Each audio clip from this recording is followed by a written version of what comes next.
Pagi baru dari puing-puing. Ratapan 3 ayat 22 sampai 23. Bayangkan sebuah pagi di Yerusalem,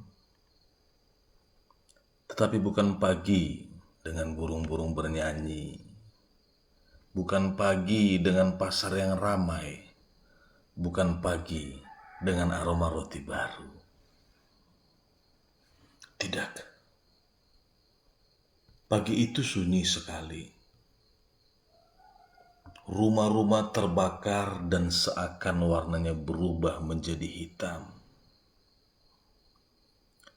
Pintu-pintu rumah tergeletak seperti tulang-tulang tua. Tempat ibadah yang dulu penuh nyanyian, sekarang hanya tinggal puing. Dan di tengah-tengah semuanya itu ada seorang nabi bernama Yeremia, duduk sendiri di atas batu yang terbelah.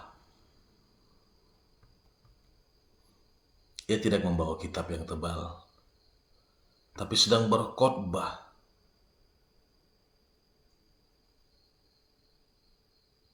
Dia juga tidak sedang menegur bangsa atau menegur seseorang. Ia hanya diam menatap debu yang berterbangan di udara. Karena kebakaran yang terjadi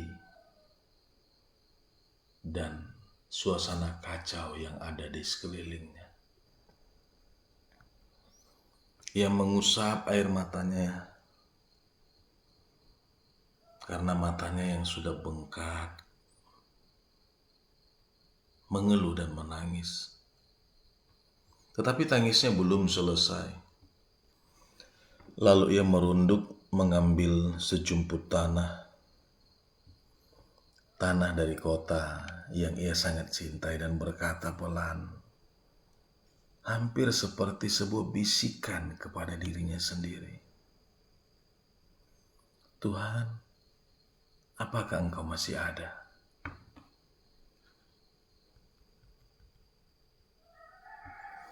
Tidak ada suara dari langit, hanya suara batu yang jatuh dari dinding yang retak.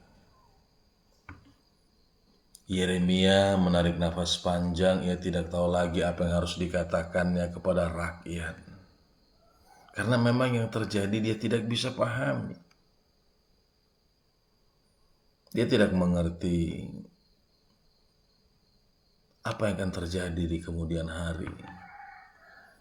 Lalu tiba-tiba di tengah keheningan itu, terdengar suara ayam dari kejauhan. Tanda bahwa hari baru telah datang.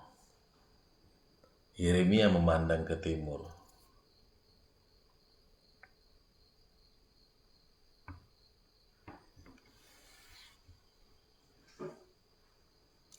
Cahaya matahari pelan-pelan menyelinap melewati asap yang menggantung.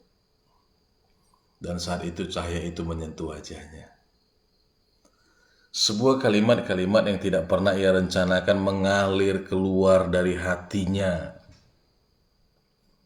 Tidak berkesudahan kasih setia Tuhan. Ia berhenti. Ia hampir tidak percaya ia mengucapkannya. Bagaimana mungkin kasih setia di tengah-tengah puing-puing bangunan yang sudah terbakar? Ada rahmat di tengah kehancuran.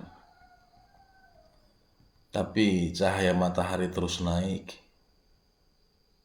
Kehangatannya menyentuh tanah, menyentuh batu, menyentuh luka yang paling dalam, bahkan menyentuh tubuhnya sendiri. Yeremia berdiri perlahan, ia mengangkat wajahnya dan berkata lagi.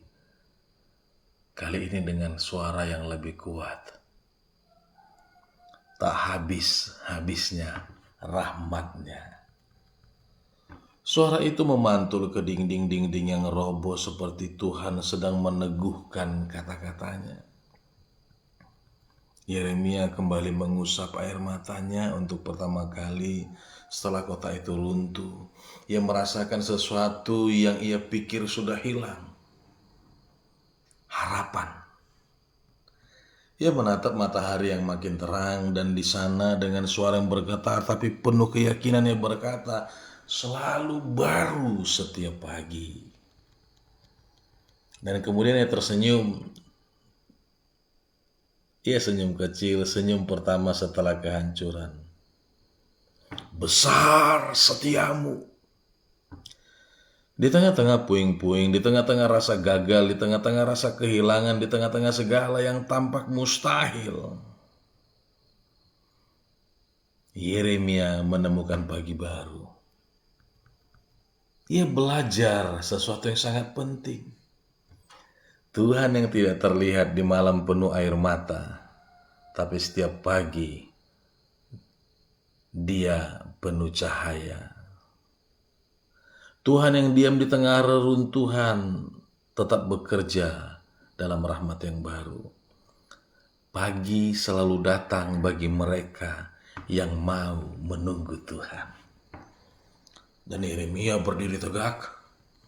Ia tahu walau ia tidak melihat seluruh rencana Tuhan, Tuhan masih mengasihi. Rahmatnya masih mengalir, kesetiaannya tidak berubah.